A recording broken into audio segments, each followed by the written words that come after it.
Hello everyone, welcome back to my channel where I am going to be doing some reactions to what we have revealed of Snowshade so far.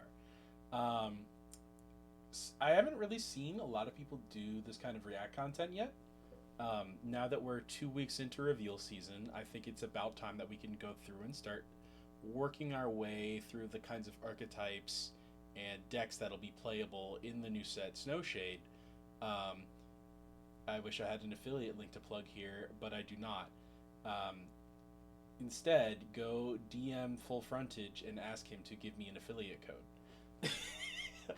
um, anyway, so I thought I'd go through. We're gonna go through all of what's revealed already, and then I might record some gameplay later of some Hades or some Athena stuff. But we'll get there when we get there. So first up, the spirits. I love the spirits in the set. They are great. They do give me Mosby vibes. Um, if you know that artist, they did like the Ken Sugimori style art for the spirits, and this is kind of giving me that like that feel. Um, but we'll get to why the spirits are like not like they're in their like for lack of a better term spirit form instead of their like physical form. We'll get there when we get to Hades. But yeah, the arts of the spirits are like really good. I like these arts. All right, we have no Earth Elestrals yet. We do have an Earth rune. We'll get there when we get to the runes. But first, the fire. Do I want to talk about this yet? I guess I can talk about the Necro stuff yet. I'm not going to talk about the. Actually, it's kind of separated, so I guess I can talk about most of this stuff. All right, so the Necruff line. So we have Necruff. I wish there was a bigger. Is there a way to make this? No, there's not really a thing. I guess I can just go. Yeah, that's better. Okay. Um, so the Necruff line. Necruff, normal cast, search Hades. On a 5 is insane. That they banned Elichick for being a 7, and this is not that much worse, and it doesn't really die. Normal cast, search Hades, or Blazerus. I forgot it searches Blazerus as well, which is also crazy. Um, and then add it to your hand. When this Necruff is destroyed, you can sever fire from your underworld. So Sever is the new mechanic in Snowshade, which is a rules nightmare so far. Um, my going theory is that they are photons, in which they are severed spirits. That is, in which whether you perceive them as a Alestral or a spirit, um, they cannot be both at the same time. But once you observe it as one, it is not the other. For you physics people out there, if anyone took physics in college, comment below with a rocket ship. That way I'll know you watched this far into the video. That way, Necrof destroyed. Yeah, so if you manage to destroy it with like a Laurels or an EQ, you just get a guy on field. Notably, you cannot ascend the spirits that you sever, which would make them broken. It would be an insane mechanic if you could ascend with them. So them not being able to do it is probably for the best. So yeah, Necruff, good card, good card. Probably gonna see more play with OG Blazerus than the new Blazerus, but I think OG Blazers is probably a little better to search, because you want this one in your underworld. Blazers can be normal cast from your underworld with Fire. Insane. Oh, I just realized this is a great target for for Up in Flames. Oh man, you just use this to kill whatever with Up in Flames, and then normal cast it, and then swing over whatever other body they had on field. That's pretty fun. I like that idea. All right, the gears are turning. When you do, you must have. Oh, that's right. You have to destroy something on the field, um, which does include itself. You can cast it and then destroy itself, which is very funny.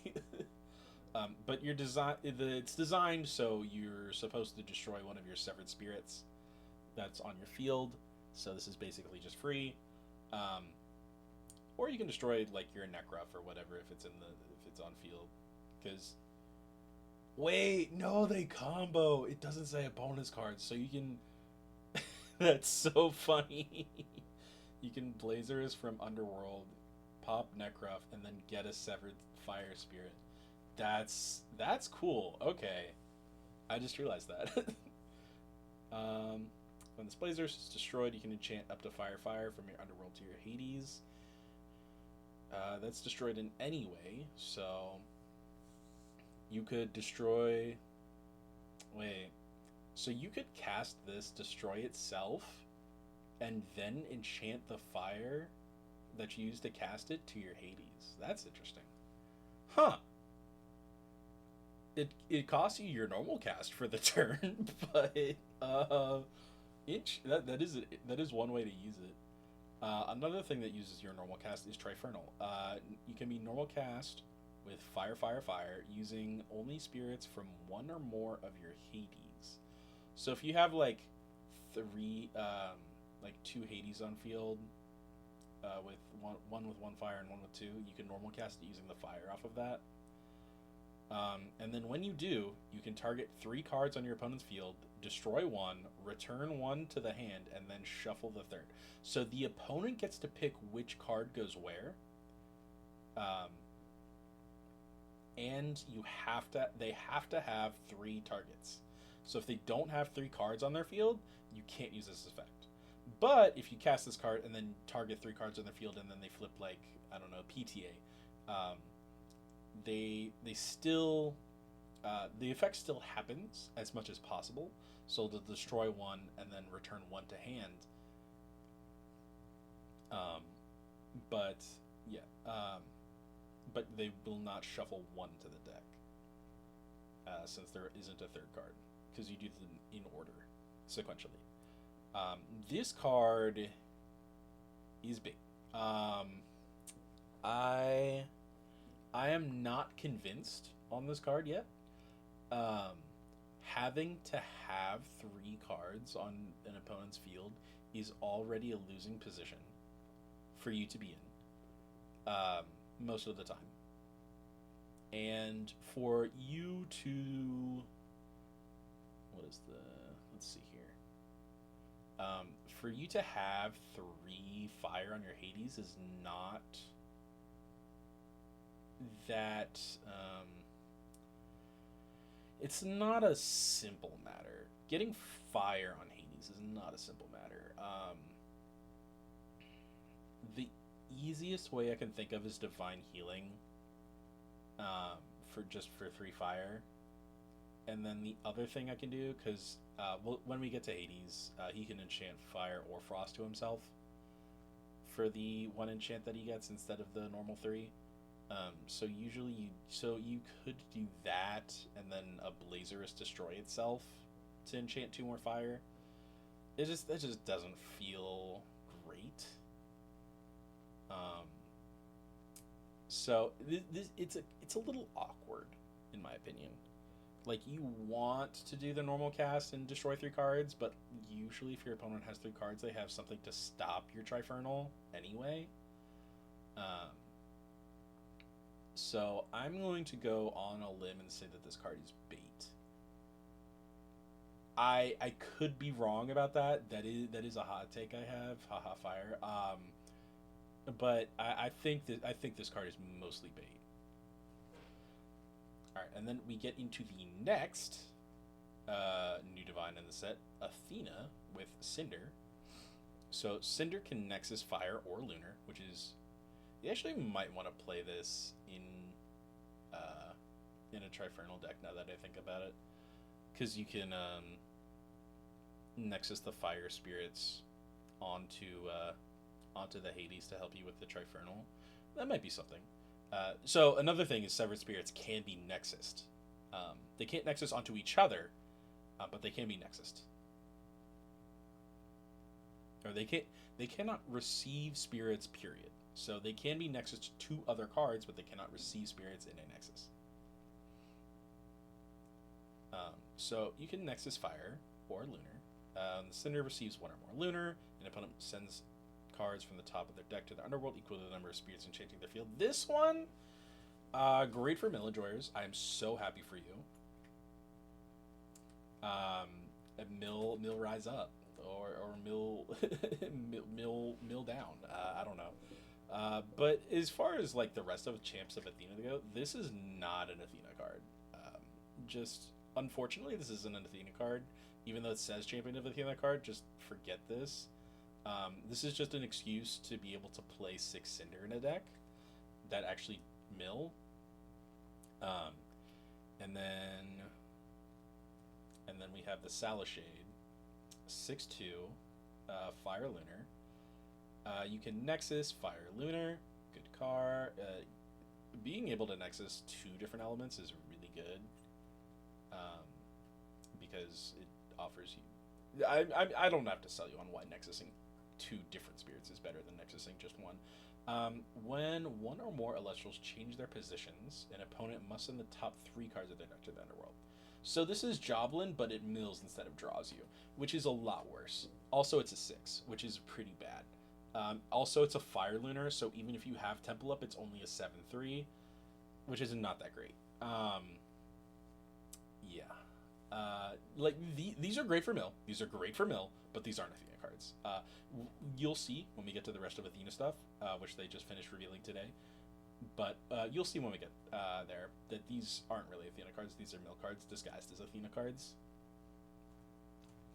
Schnark, however, is an Athena card. No,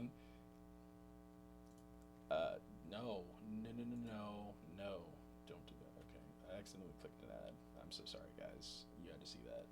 My bad. Schnark, Champion of Athena. 2/5, 5 booty. Love it. Absolutely love it. Oh, it's got rabbit stats. I just noticed that. Your Athena's effects that would change an Elestral's position can change that Elestral to any position. So the thing about Athena, when you Nexus, so when she receives Lunar Spirits, she gets to change any Elestral on the field to defense. And when you Nexus from her to anything else, she gets to change something to attack. So anytime that she receives or gets Nexused from, when you have Schnark on the field, you get to instead do, what did I just say? You can change it to any position instead of just the corresponding one if you Nexus from or to, which is really good. Because I assume there are a lot of times where you have like, you only have one spirit left on Athena, and you want to put something to attack position, and if you Nexus the last spirit off of Athena, it doesn't work because it is now under enchanted and the card does not have an effect anymore. So that's why that doesn't work. So being able to do that is great. And then you can disenchant Lunar from the Schnark in order to special ascend it to Joblin from your hand deck. This is insane. Joblin, the champion, is alright. I guess we'll just read it now. It's an 8/5. When you cast this Joblin, you can Nexus up to 2 Lunar. When this Joblin destroys an attack position Elestral in battle, you can enchant you can draw 2 cards. Now, you might look at me and say, but Game Ran, draw 2 is Pot of Greed. How could it be bad? It even has 8 attack. It can even go up to 9 if you have Temple. How could this be bad? And it's immune to Tsunami. How could this be bad? Also immune to Dense Fog. How could this be bad? I'll tell you, it's not bad. It's a good card. We will play this when they ban Original Joblin, but Original Joblin is just too goated. So Original Joblin, it says draw 1 card each time an Elestral changes its position, which in Athena is cracked, absolutely cracked. Because Athena, I assume, I haven't played the deck yet. I haven't even built a deck yet. This is just me reacting to the cards. But Athena does a lot of position changing. Like there's so much Nexus. There's just so much position changing happening. You will be drawing probably 2 to 3, maybe 5 cards a turn if you're lucky. Um, but you'll be drawing a lot more off of original Joblin than you will new Joblin, and it has the same stat. It has the same attack stat at least. I don't know about defense. I'd have to look at that. And original Joblin triggers its own effect. You can expend a water to switch the position of an I think it's non-water enchanted Celestial, um, and that's just to switch a position. It's not to attack or defense or anything. It just switch position. I'm pretty sure.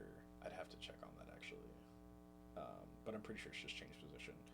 So, yeah, you will be drawing so many cards with original Joblin. So this is a 3 of, because Joblin is so good. Yeah, this card's good. If they ever ban original Joblin, this is a good second one to go into. I'm not gonna say draw two is a bad thing to do, especially if well, it's yeah, like I mean, like a Volt is playable. I don't know if that's mostly because it has a giant attack stat or it's because the hand rip. Um, but either way, it's still playable, and it has an on destruction ability. So this having draw two, not bad, not bad at all. Now, unfortunately, you can't set any counter runes you draw off of this, which is the unfortunate thing. But draw two is never a bad effect, unless you're on your last, unless you only have one card in deck, and then it's a bad effect. Next we have Tadpuff EFT. This one is coming out in Ethereal first, so it's not really a Sunstrike card, although it is.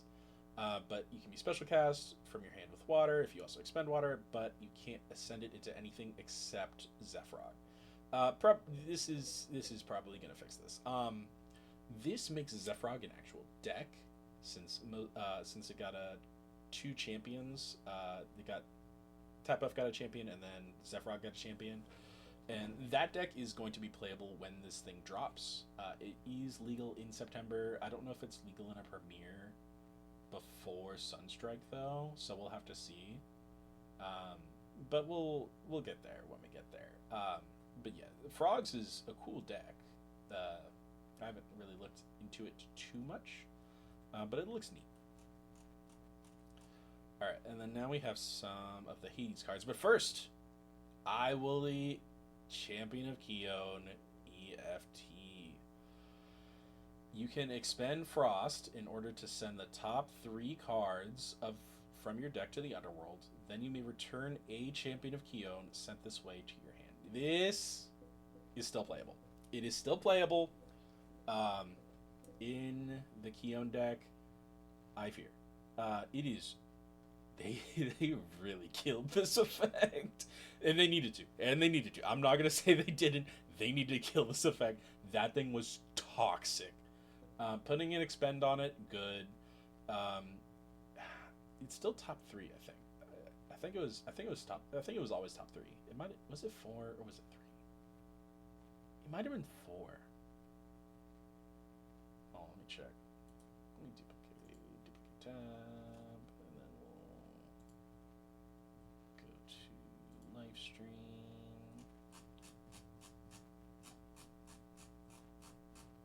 I'm pretty sure it was 3, but it might have been 4. It was top 4. Okay, so they did nerf that too. Top 3 from your deck in the world, and then only a Champion of Keone. Oh, but it's not a 1 spirit, so it's any champ. Interesting. Okay, so they buffed it in that way a little bit. So it's any champ of Keone you can add to your hand. So you can add like this has some pretty good targets. You can add like Royal Lottle. You could add Paleoth. What's another good one? I guess Ursical champ, maybe. What other ones? I can't really think of any other ones you would want to add to your hand. Brummelings. Yeah, that one you want to add to your hand from your But yeah, this one, they needed to nerf this, and I'm glad they did. But this one is still playable. It's definitely still playable. It's not nearly as broken as it was before, but it's still playable for sure. All right, and then now, um, I'm actually gonna go through the Cryoling line before I do the Frostmite Prolacne line. We'll come back to that. Well, it's right there. It's right there. So we have the Necro Searcher. Don't forget that. So and then Cryoling is the Champ Searcher. I thought this was a rabbit the first time I saw it. I was like, what did they do to Cryoling, giving him rabbit ears? But I'm like, oh no, he's just like flying through the tail of the flare mine. It's kind of funny. Or not a rabbit, a bat. He kind of looks like a bat. That's what I meant to say. So you can expend 4/3, good stats. You can expend Frost or Fire and discard a card in order to search your deck for a Champion of Hades or a Bident of Hades and add it to your hand. So this will get more context later, but this is a really good effect. Searching for any Champion of Hades, any champ. There's no restriction on it or anything. It's just any Champion of Hades. Really good. And then Bident, also a good card. Probably not something you would run unless you could search it as a one of. So I'm happy to see that it has its one of searcher. Or its searcher. And then another thing Hades cards love to be is in the underworld. So discarding a card, not that bad in this deck. And then we'll go Cryovern. While this Cryovern is enchanted or in your underworld. So if we pitch it off Cryoling, Severed Spirits get +2/+2. You can destroy. So that's just a blanket effect, which is pretty good. I think every single effect that severs currently only severs for 1/1. So giving them +2 makes them all +3, which is nice. Yeah, it's really nice that happens, which makes them kind of playable. I think there might. Well, we'll get to the runes when we get to the runes. You can destroy a severed spirit, severed frost or fire spirit on your field. If you do, you may search your deck for a Cryo Scorch and add it to your hand or send it to your underworld. I'm not sure why you would want to send it to your underworld yet. Let me read this. I don't remember why you'd want to send that to the underworld, because I don't think you can get it back, to my understanding. Oh, no. I know why. Okay. You can expend Cryo Scorch, Champion of Hades. You can expend Frost in order to sever up to 3 Frost from your underworld with 1/1. Oh, this is the one that does that? That's crazy. On a 14, too? That's insane. Okay. So if you have this on field and this in your underworld, you get 3/3s. We love Like a Void Champ, boys. This is just Like a Void Champ, but they made it kind of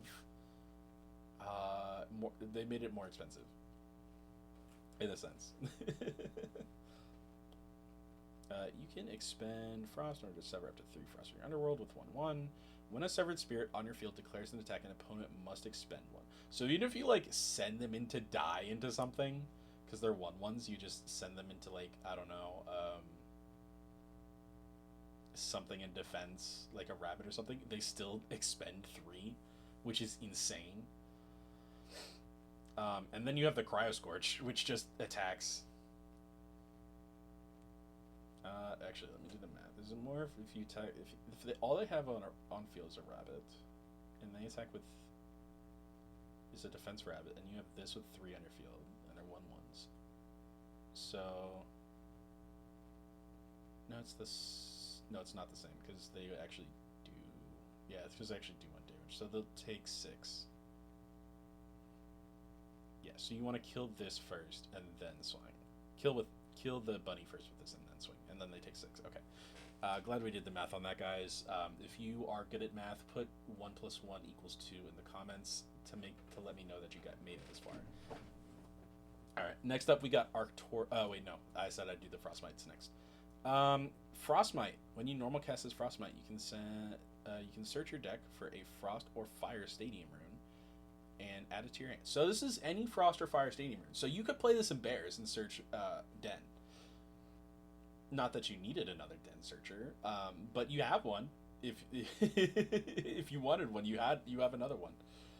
This also searches Arachne's Lair. This searches the Hades field spell. What else? What else? What else? This searches Volcanic Forge. It searches mountains. I think that's all the Fire and Frost Stadium runes, actually, now that I think about it. But yeah, crazy stuff. Crazy stuff. And it's only on normal cast. That is a thing that they have been like putting on more stuff, is like only on normal. And I understand why they do it. It's just sometimes I'm like, oh, come on. Let me live a little. Let me special cast this. Because if you cast this off Kite Might, you don't get this effect, which sucks. Like, even if you could, like, go turn one Kite Might into Frostmite and search Lair, you still don't get the 2 draws that you would have gotten if you just went, if you already had the Lair in hand. Which kind of sucks. But I assume they did that for some balancing reason. When this Frostmite receives 1 or more Frost, or you sever 1 or more Frost, you can target an Celestial and give it -3 defense. This one is not happening very much. I mean, it gets it on cast, obviously, but other than that, it's not that great. And then Polar Arachne. This Polar Arachne can special descend from your Frostmite or 1 Spirit Champion of Hades if you also send your Enchanted Frost or Fire Stadium rune to the Underworld. Oh, any 1 Spirit Champ. Is there any reason why you would do that? Because the Severed Spirits aren't Champions of Hades. That would be. Oh, they can't be involved in Ascension anyway. They're severed. 1 Spirit Champs. So you can ascend this over Cryoling, Frostmite, or Necruff, or the Arcturus. And there's other one. There's the Pulsar too. Yeah, I'm just not seeing it. I don't see why. Because you have to get rid of a card too, and it's only a 5. And you sent the Stadium Room that buffs it, so it's gonna be a 5. Yeah, I don't see it. It's a lot.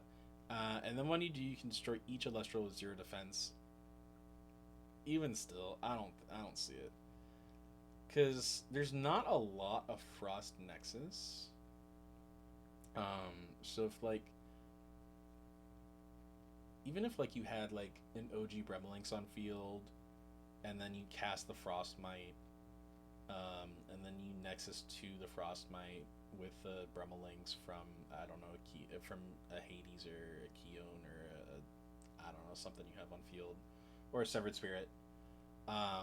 It's still like you give something -6, so any 6 defender or 2, 3 or less defenders.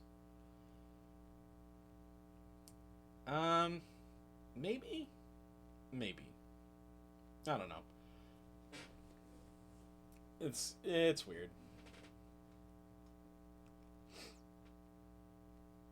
Wait, no, that's so funny. You can send this over the Frostmite, and I'm pretty sure the Blazerus. You can destroy the Blazerus.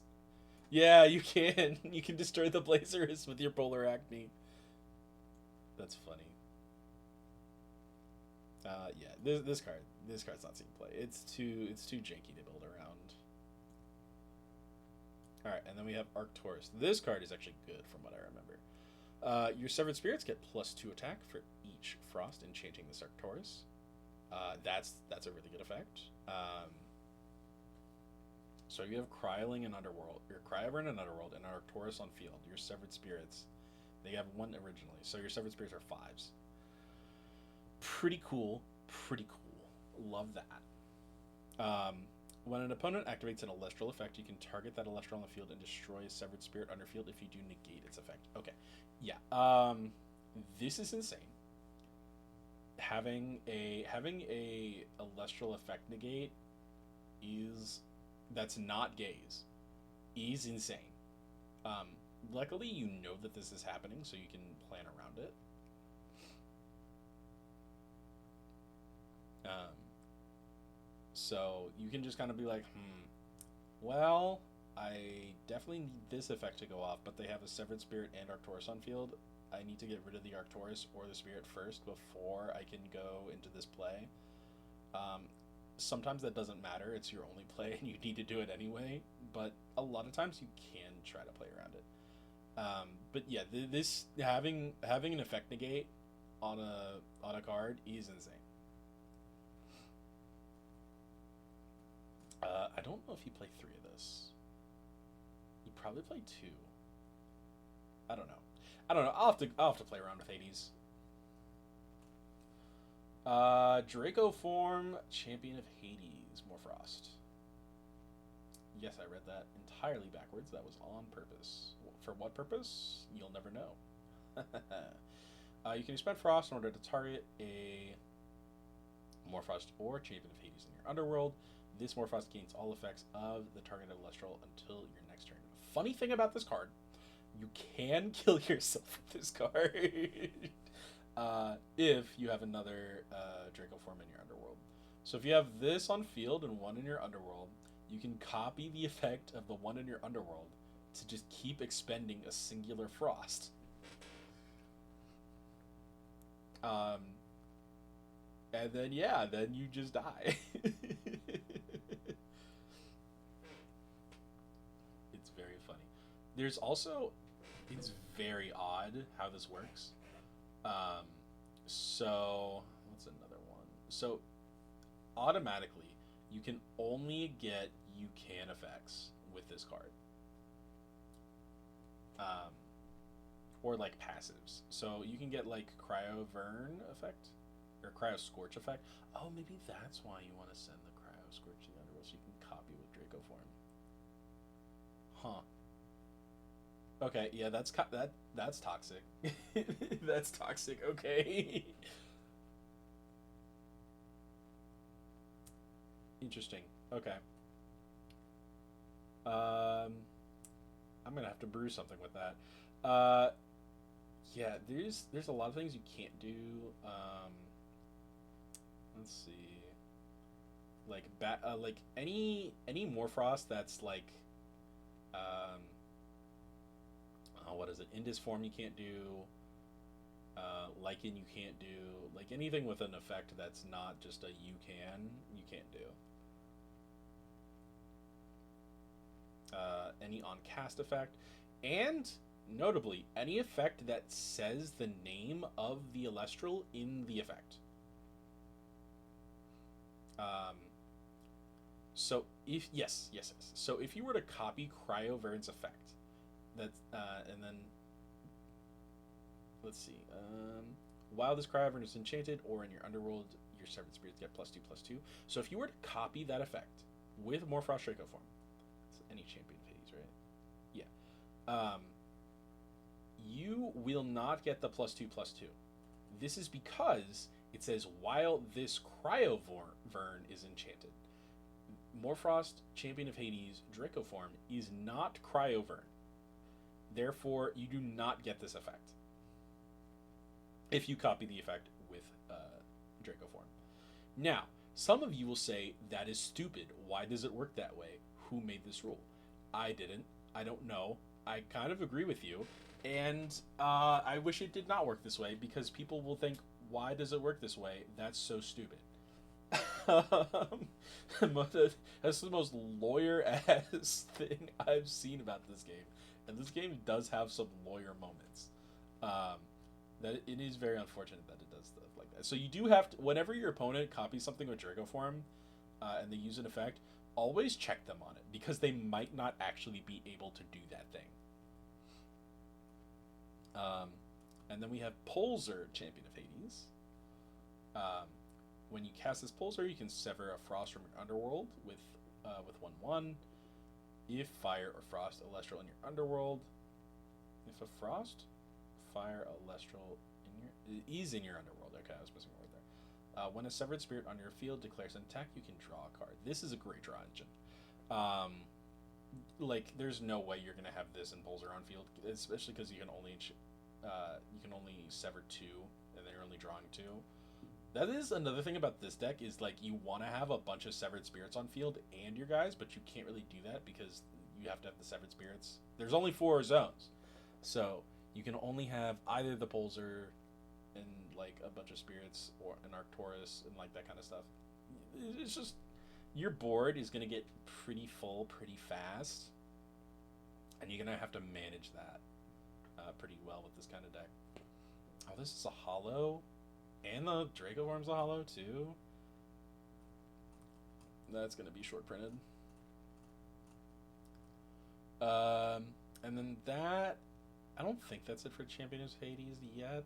Maybe that actually might be it for the Champions of Hades. No, there's one more Champion of Hades. There's one more Champion of Hades. We'll get there when we get there. Then we have Grimbite.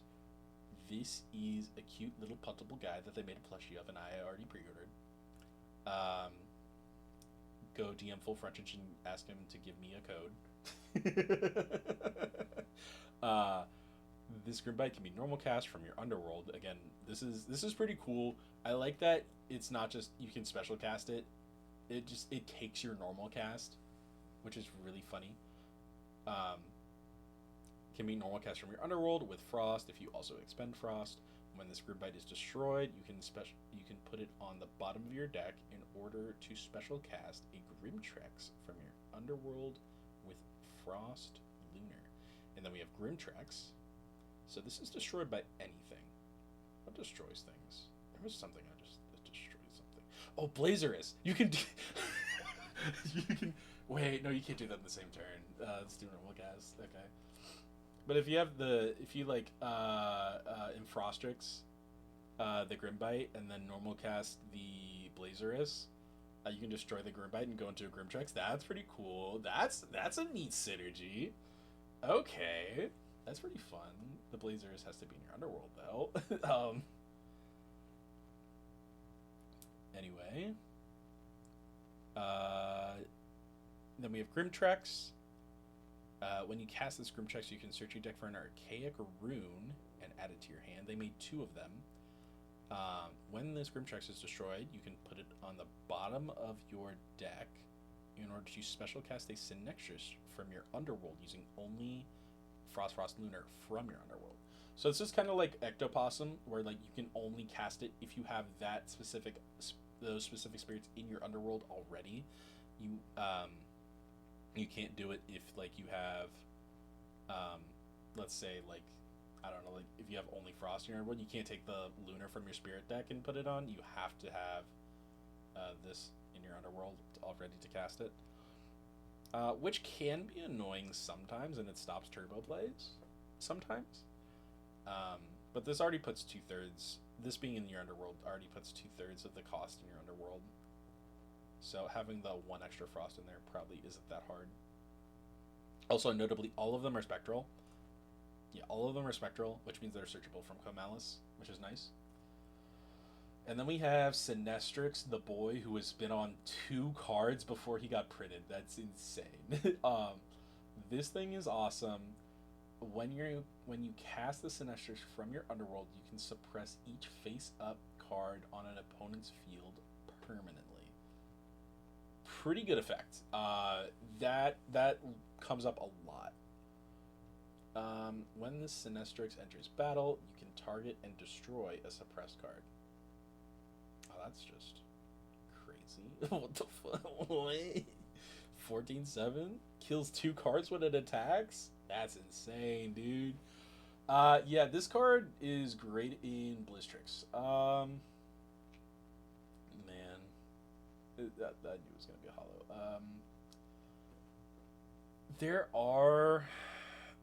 It's rough, because Frost is the mill element. But Lunar isn't. Lunar doesn't have a lot of cards that get effects when you mill them. But you're on mills, so you're just at the whims of whatever you send anyway. So it doesn't really matter too much. Yeah, this card's good. People are definitely gonna build decks around this. This kind of reminds me of Sulfury, where they add a new 3 drop, and they're like, we don't know if this will be good at anything, but yeah, kind of just like make the engine around it. Yeah, go ahead, have fun, and I enjoy that very much. So this guy. There's some decks you can make with him, and I am here for it. All right, and then we have the last champion of Hades that has been revealed so far, and I'm pretty sure the last champion of Hades that they will reveal for this set. We have Necrolith, champion of Hades. This is also the XF99 that you get for buying the Stellar package, which I did for Columbus. I hope to see you all there. Please come up to me and say what I want you to say when you come up to me. Ask me to show you what stellar I'm carrying. I will try to have a stellar on me at all times during the event. So if ever you see me at Columbus, tell me or ask me what stellar I'm carrying right now, and I will forget that I said this by the time Columbus happens. So if you remembered, thank you very much. I appreciate your commitment to this bit that I'm just now making. Alright. Another hollow. Interesting. So this Necrolith can be cast with Lunar if your Hades enchanted, just like every Lith. When an opponent activates a counter rune, you can suppress this Necrolith until your next turn in order to destroy an Alestral on your field. If you do, negate that rune. Counter rune negation on an Alestral. It's finally happened. Now, you can only suppress 1 a turn, or you can only negate 1 a turn, and you have to destroy a Severed Spirit to do it, and Necrolith is out of element for Hades. Because you're already on the fires for the Necroth, and then your main element is Frost. So playing this, while it is searchable off of the Cryoling, I don't know if the 2 Lunar Splash is worth it. It probably is, simply because counter rune negation is like the #1 thing you want in any deck ever. If you just say, well, I can deal with Tsunami this turn, but I can't deal with Shield. You can just go, well, I'll just see what this face down is, and if it's Tsunami, I won't negate. If it's Shield, I will negate, and save it for something else. So there's kind of like things you can do around this, which are kind of nice. I like. Yeah, there's definitely some plays you can do with this. I like this card. This card definitely has promise. All right, and then finally we get to Athena. So I'm an Athena caster now. I'm just like, don't even call me a Lunar caster. Lunar, who is she? Never heard of her. Athena, that's my goat. First, we have Dratumbra. So this is the first time I think that we're getting an Alestral line that has its champion form before it's a normal form, which is interesting. So Dratumbra, when you normal cast it, you can search your deck for an Athena and add it to your hand. When this Dratumbra is changed to attack position by a card effect, you can special send it to Luragon from your hand or deck.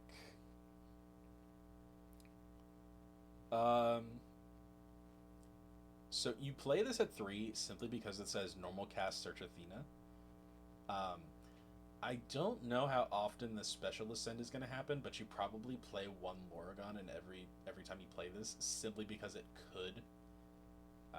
Being a 1 defender when you're probably going to leave it in defense most of the time is a little unfortunate, but that's kind of just what happens.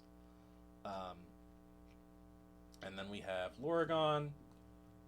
Cannot be destroyed by rune effects if you Nexus Lunar this turn. Good, not great. What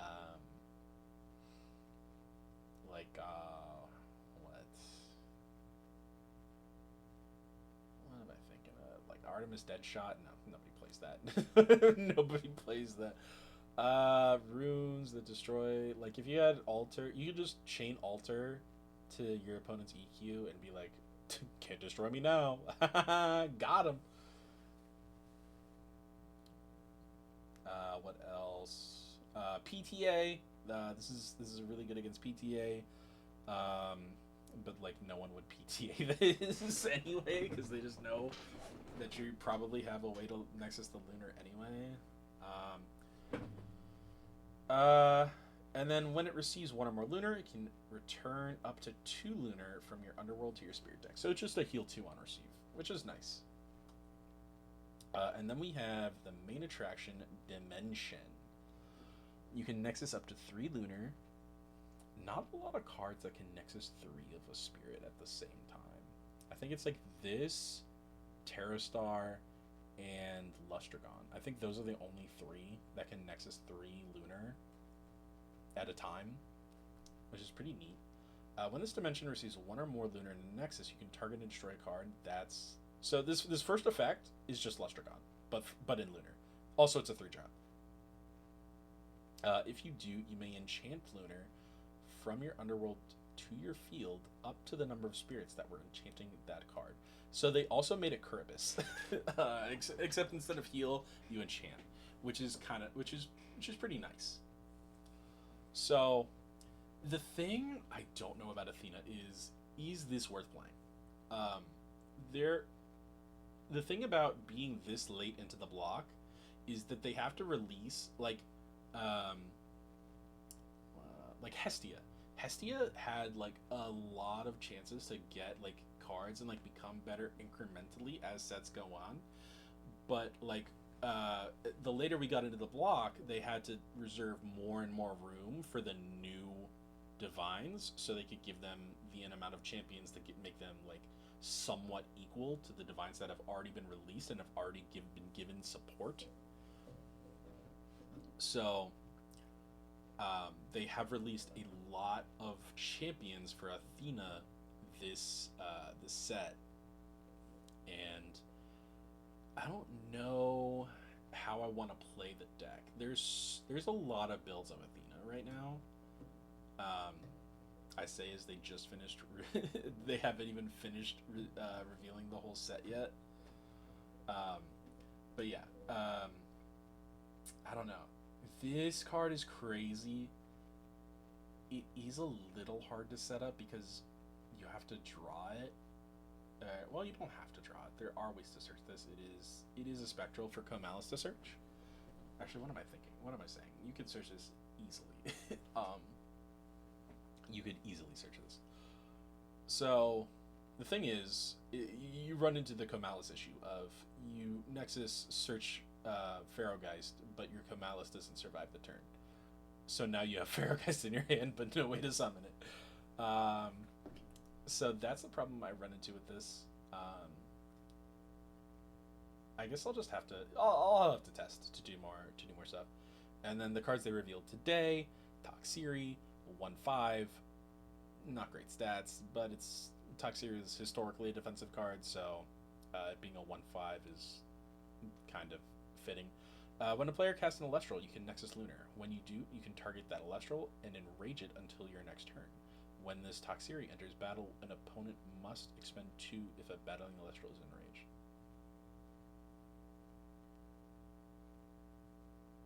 Oh, wait, I thought this was a lot better than I thought. Wait, this card's awful. What? I thought it was just when a Rage Celestial battles, that opponent has to expend 2. Oh my god, this is so much worse.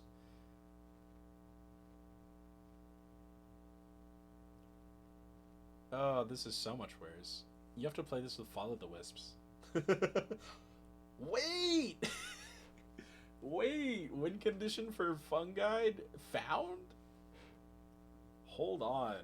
Hold on. Hold on. This might actually go kind of hard in Fun Guys. Now that I think about it. I mean, other than that, I probably won't play this card in Athena. It just doesn't really do a lot that you want Athena to do. Like it does say Nexus Lunar. It does say Nexus Lunar, which is good. Good effect. But I don't know. It just doesn't really feel very necessary. And not being an attacking body but a defensive one is like not great. So, um, maybe I'll test with it. Probably not though. This probably goes hard in Fun Guide. And then we have Night Venom. You can Nexus Lunar. Good effect. When this Night Venom is changed to defense position during your turn, you can expend Lunar in order to target and destroy an opponent's Celestial. So, it does say the magic words destroy an opponent's Celestial. And it's not that hard to like have it change to defense position on your own turn. But it's a 2-drop with no way to special it. So I'm gonna have to say it's bad, unfortunately. Now good cards. Also, I love the motif of like the starry like galaxy star like wispy thing. That's my entire aesthetic, and I love it a lot. Um, when you normal cast this Gloombat, you can search your deck for a Temple of the Moon or an Athena Stratagem and add it to your hand. That this card would already be good if it said just that. I would already play this at like 2, maybe 3 if it said just that.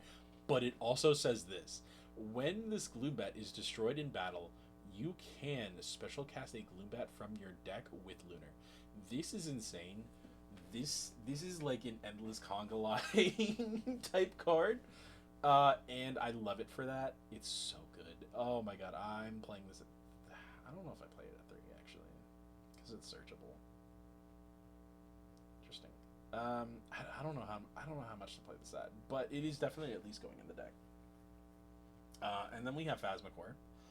During your end phase, you can expend a 2 Lunar in order to special cast a 1 Spirit Lunar Celestial from your underworld if Temple of the Moon is enchanted. So, unfortunately, I think this card is bad. It's so unfortunate. It's so unfortunate. Because they made Novacore so good. Yeah, there's just like not anything. Like, yes, the expend is just too much. Expend 2, that's insane. For a 1-drop. So it basically says expend 3 because you have to cast the 1-drop. It doesn't let you use Lunar from your underworld. You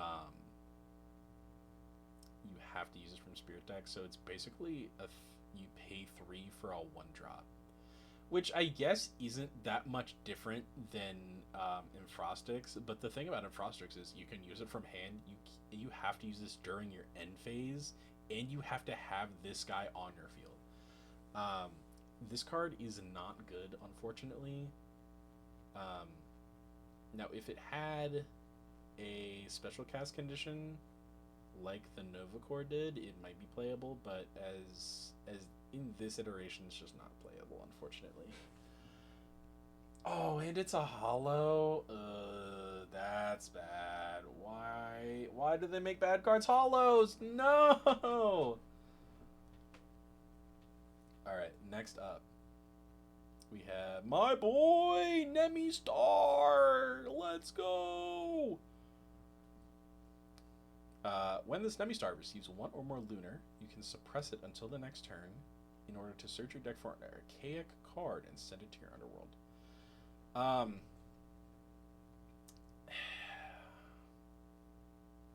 This doesn't do a lot in what's it called? This doesn't do a lot in Athena. There aren't very many archaic cards. Most of the cards that you're playing are Spectral or Eldritch, which I haven't done anything with yet. I'm waiting for something to mention the Eldritch type. But I was kind of hoping Hades would, actually. But maybe not. Maybe I'm just thinking outside. But there's like 1 or 2 targets for this. I don't know if it's worth playing though. But then the Terra Star, you can expend Lunar and discard this Terra Star in order to enchant Lunar to your field. This is a crazy effect in this deck specifically because it means you don't have to kill your Nexus Bank or your Nexus when you Nexus, which is the worst thing about Nexusing is that like usually you have to kill one of them. And that's why Divines are so good is because you can Nexus one off of them and still keep the bank. So this card is like a 2 or 3 of in the Athena deck, in my opinion. It functions similarly, not as good, but similarly to Gigaflora Champ, in my opinion. This card is crazy and will be played in Athena. Just putting it also works to just like make ascensions possible. If you have a guy live a turn into your dimension. But like I said, you use this more because it allows you to not kill whatever your next. Like if you have Temple and a 1-drop and you need a Nexus effect, you can do this Terra Star to enchant to either the Temple or the Celestial that Nexuses and not lose either of them. And then while this Terra Star is in your underworld, the attack and defense of each Nemistar and Terra Star on your field and in your underworld are swapped. Oh, actually, that makes this a 5.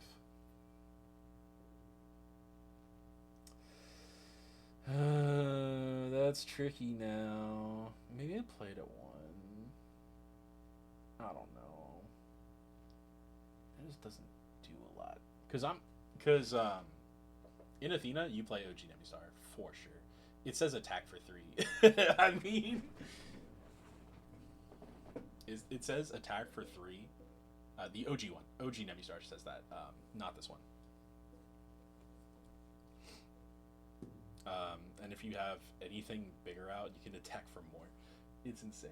You can go for some insane OTKs with Nemistar in my so yeah, you definitely play that. And then here we have some other ones. The last 3 champions of Athena. Spectrus. I love that Spectrus got it's a hollow. Dang it, that's gonna be expensive. This is a crazy card too. So this one's gonna be pricey. This Spectrus gets +1 for each of your opponent's face down runes. We love Zapossum. You can Nexus Lunar. Great effect. If you do, this Spectrus is unaffected by opponent's counter runes until the next turn. Insane. It's almost always a +5. And if it's not, it's too bad. And if it's bigger than that, you just like, well, you want to tsunami me? You can't. You want to gaze me? You can. You can gaze the effect of Nexus. But you can't shield. You can't tsunami. Well, I guess you could tsunami the Nexus effect if you cast it that turn. We'll circle back. But this is a great card. Not losing to shield is critical. We have Comalis, Champion of Athena. You can Nexus Lunar. When this Comalis receives 1 or more Lunar in a Nexus, you can search your deck for a Champion of Athena with an enchantment cost up to the number of Lunar enchanting this Comalis and add it to your hand. This is a crazy consistency card. It's insane. You play 3 of it. You play 3 of this and 3 OG Comalis, and you can search your entire deck. It's insane. It's crazy. Corvus Skull. When you cast this Corvus Skull, you can Nexus Lunar. When you do, you can target and destroy a face-down rune. Good effect. But, unfortunately, we already have Gloombat. And Gloombat casts other Gloombat, which is destroy any rune, not just face-downs. So you can destroy Divines with OG Gloombat. And you can Nexus to OG Gloombat too, to just not let it die. So that's another thing. So this effect is a little redundant in this deck, although it's nice to have it. It's also nice to just have another Nexuser. When this Corvus Skull is destroyed in battle, you can target a Champion of Athena in your underworld, put it on top of your deck. Not a great effect, in my opinion. It's just not that great. Because, like, it has to die in battle. Like, it can put itself on top of the deck, but, like, it's just not really worth it. Like, there are niche circumstances where you would want an effect like that to happen, but most of those times I would want to play OG Corvuscull instead. Um, Even though it has OG Corvuscull has worse stats. Um, great design though. I love this design. It's insane. The feathers look so sick. All right, and then that's it for the Elestrals that we have revealed so far. So now we go on to the runes. So now we have Midas Touch. Oh, this is a hollow too. This might go for some money. No. I remember the days when they printed the best card at Uncommon and it was like 5 cents and it was great. That was back in Firestorm. Lake of Void, Champion of Artemis. That was an Uncommon and it was like so plentiful. It was so nice that you didn't have to spend. Because Full Moon was like $20.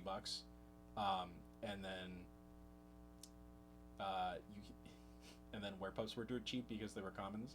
So Legavoid Champ being an uncommon and dirt cheap as well was very nice. So it's kind of changing here because this is a hollow. This is a hollow. This is like one of the best cards in the set. New Gaze just dropped. This Midas Touch can only be played if you control an enchanted Earth Celestial. Target an Celestial. Until the next turn, spirits enchanting that Celestial are Earth instead of the original element. You may enchant Earth to it. If you do, negate its effects on the chain. New Gaze just dropped. So it basically is suppress, but if you ascend over the thing you negate or enchant with this, the spirits become their original element again. So that is a thing to keep in mind. It's a good card. It's so good. Having a negate is insane. And giving this to Earth was even more insane because we still have to reveal Demeter's signature rune, which is gonna be. I hope it's bonkers. She deserves it. A bonkers card. But this card is awesome. I love this card. Now here is a very interesting card. We have Aphrodite Soulmates, Statue of Pygmalion. Pygmalion. I don't know how to say that. But yeah, we have another Soulmates, searchable off of Magnaros, and then name a 1-spirit water Celestial, sever 1 water spirit from your deck with 1 attack and 1 defense. It has the chosen name. So you can just flip this and then just have that card name on your field and then search it with Aphrodite. Cool. Interesting effect. I don't know if they would play this in Fish. I don't know enough about the Fish deck that you would want to play this. Most of the time you already have enough access to the 1-drops in your deck that you wouldn't really need something like this to just. Also, it puts a 1/1 on your field, which is not great because you have to Nexus it away somehow because you can't ascend. So it's a little awkward. It is a little awkward. It is searchable. I don't know about this card. It has some really interesting implications. But I don't know if you would play it. Okay, next up. We have the man himself, Hades. Or should I say the twink himself? Is he a twink? That's a pretty muscly arm. He's undergoing twink death, I will say. Anyways, when you cast this Hades, you can enchant Frost to it. So you only get the... Oh, it's not even also fire. It's only the 1. Okay. So you can only enchant the 1 Frost to it. I could have sworn it said fire or frost. So that makes it a little less good since you can't do the fire. Well, I guess not really. You can sever frost or fire from this Hades with 1/1. So yeah, that's the new mechanic. Sever. You get to basically cast the spirit for on your field, except you can't ascend with it, but you can nexus it. When one or more of your non-severed Alestrals are destroyed, you can enchant fire or frost from your underworld to this Hades. This is a good card. Um, it makes tokens that you can attack with. It's pretty flavorful. Like things die, and then you collect their spirits, and then use them as fodder to assist you in battle. It's pretty cool. It's pretty cool. It's pretty cool. All right, and then we have Bident, a 2-cost rune. Um, so for the last couple sets, they've been giving the divines like 1-cost artifacts, um, which I liked a lot. Um, but now for this set, it looks like they're back on 2 spirit, but they've made them more powerful to account for that, which I enjoy. Like the original, um, like the Thunderbolt of Zeus, the Scythe of Demeter, those could have been like 1-costs in my opinion. Um, but I don't know.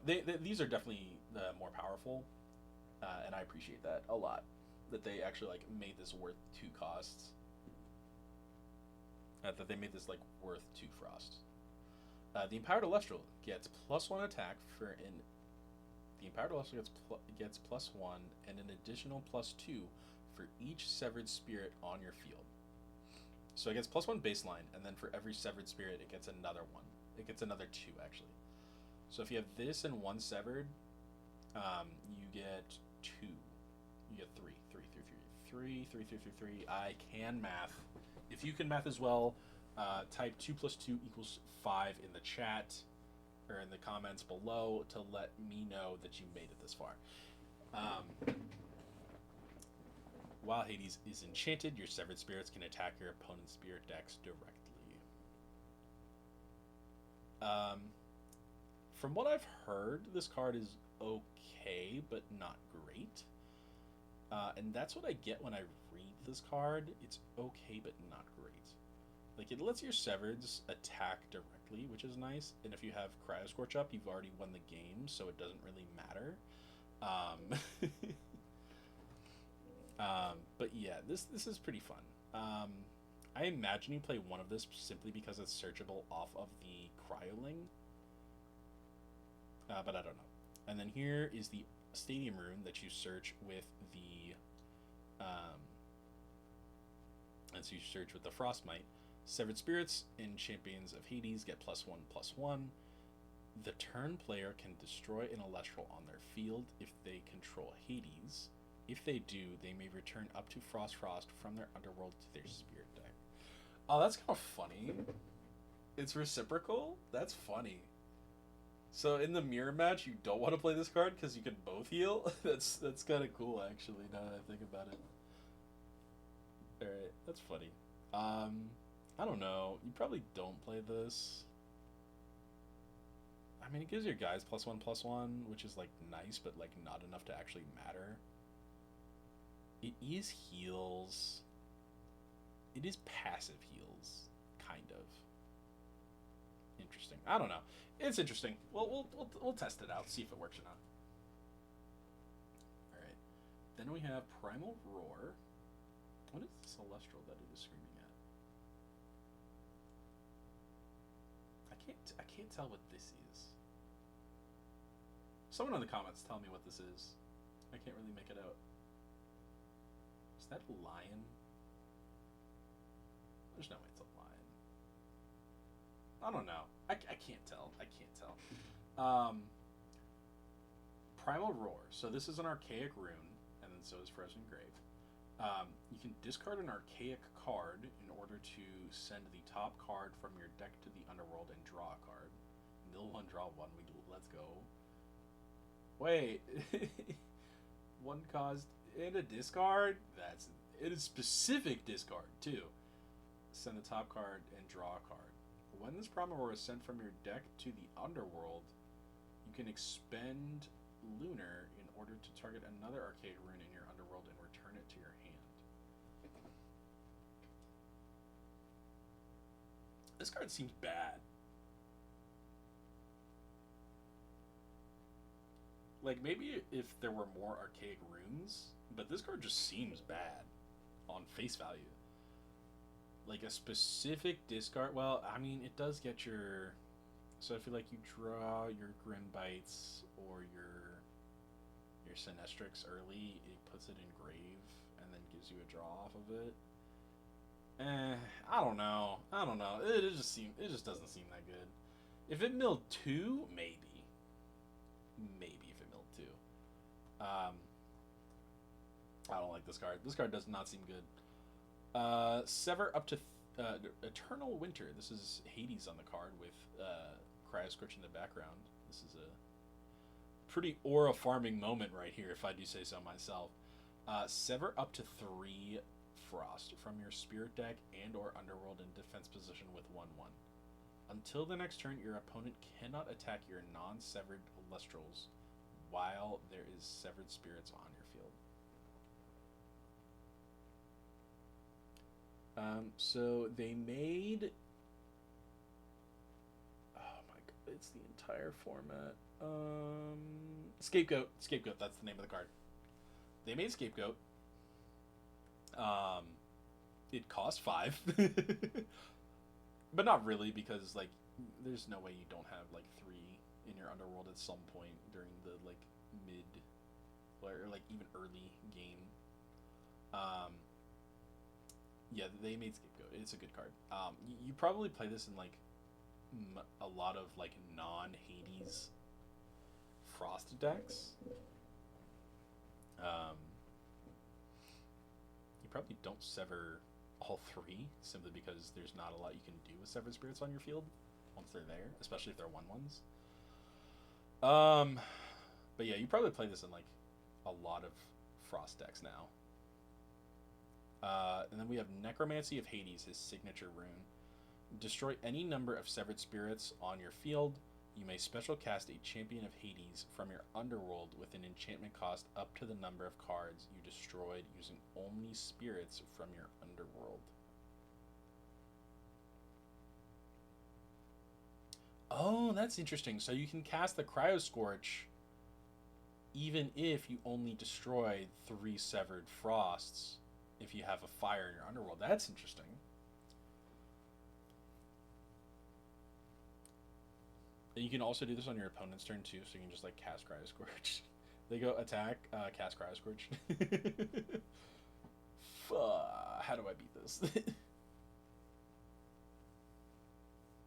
This card is crazy, no? Yeah, this card's crazy. Next up, Frozen Grave. Frost Lunar Counter Rune, Archaic. Frozen Grave can only be played during your battle phase. During the battle phase. Distinction there. Target an Archaic Celestial in your Underworld and an Celestial on the field. Give the Celestial on the field minus attack, minus defense, equal to the attack of the Celestial in the Underworld until the next turn. Wait a second. Give the Celestial on the field minus attack and minus defense equal. Oh, it's only the attack. Oh, okay. I see. So it gives the minus attack and defense of oh, okay, I see. So if you have a 7 attack, it gives minus 7 attack, minus 7 defense instead of just minus the attack and minus the defense individually. Okay, I see now. Requires a lot of setup, but I think ultimately is good. Because if your opponent, like, swings into you and you have a Sinestrix engraved, they just die. This is probably, like, the biggest stat drop potential you could put on a card. Yeah, this is there's a lot of things you could do with this. A lot of stat drops you could put on this, I should say.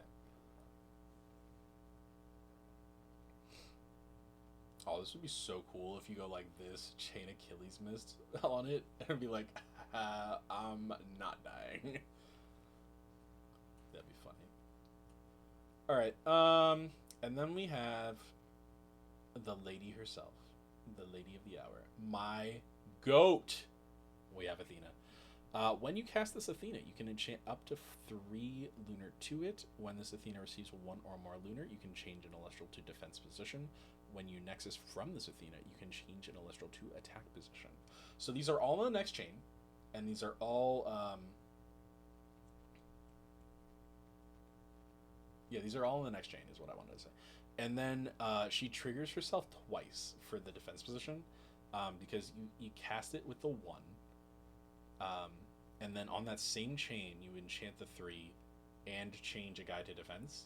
And then on the next chain, you can change another guy to defense. So this card is High Tide um, on a divine, but it also has the attack. It's so inventive. Um, it's just like a new way to like look at Nexus banks. Like it's an actual like Nexus bank. Like you use it as like as a nexus for your nexus for your spirits, for lack of a better word. It's just so good. I love it so much. All right, when you now we have her artifacts. I'll go over her artifacts and her stratagem before we get to the lunar phase. So Aegis, Shield of Athena. Uh, so it costs 2, but it enchants 1 in additional to it. So it makes itself a Nexus bank without killing itself, which is really nice. Um, because like you want your artifacts to stay on field because they have effects that are beneficial to you. You don't want them to just like, oh well, this is just an instant Nexus bank. I don't want that. I want things that like stay on the field. And this does that, which is really nice. And the Empowered Celestial gets +1 attack and +3 defense. While Athena is enchanted, the Empowered Celestial is unaffected by your opponent's card effects that suppress. Very, very niche. But it does stop Gorgon's Gaze until they chain it to the activation of this card, in which case they get gazed anyway, and it doesn't undo the gaze. So, unfortunately, the one interaction it did have going for it is not that great. What other effects to suppress? All your guys are lunar, so you're not getting dense fogged. I mean, if you're playing against an Artemis, it doesn't work. Oh, your guy doesn't get suppressed if Sinestrix gets cast from Underworld. But then this gets suppressed, so you don't get the stat buff either. um, what else? Spear, +3 attack, +1 defense. Your Empowered Celestial declares an attack. You can Nexus Lunar. So you can actually set up an infinite loop with this. So if you have 2 guys in attack position, 2 Athenas, and 2 Spears, you can set up an infinite loop where you attack, Spear, Nexus to Athena, from Athena to Athena, change your one guy that's attacking to defense, I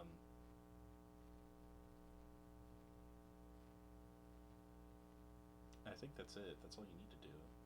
Yeah. And then with your other guy, you attack, Spear effect, Nexus from Athena to Athena, change the guy that's attacking to defense, and the guy that was attacking in the previous attack to attack, and it doesn't consume your attack for the attack to be canceled, so you can keep doing that infinitely.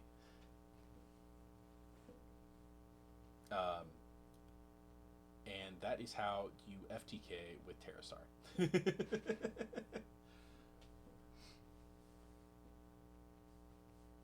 All right. Anyway, then we have Lunar Phase, Solar Eclipse. Or no, we have Athena Stratagem. Stratagem, enchant Lunar to Athena or your Champion of Athena on your field. If you do, you may Nexus up to 3 Lunar. Good card. I don't know if I played more than one of it, though. It does say it Nexus on your opponent's turn, which is really good. But at the same time, you have Altar of Stars for that. There's no real reason why you'd want to Nexus up to 3 Lunar. Maybe you want to Nexus 2. There have been times where I wanted to Nexus 2. So this might be good for that. And it does enchant to your field, so you do get to...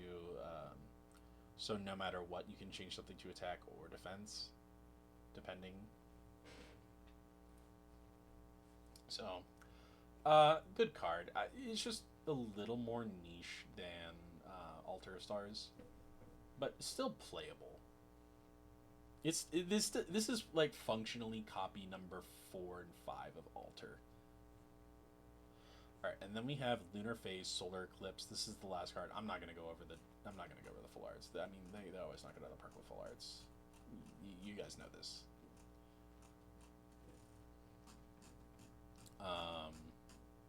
Then we have Lunar Phase, Solar Eclipse.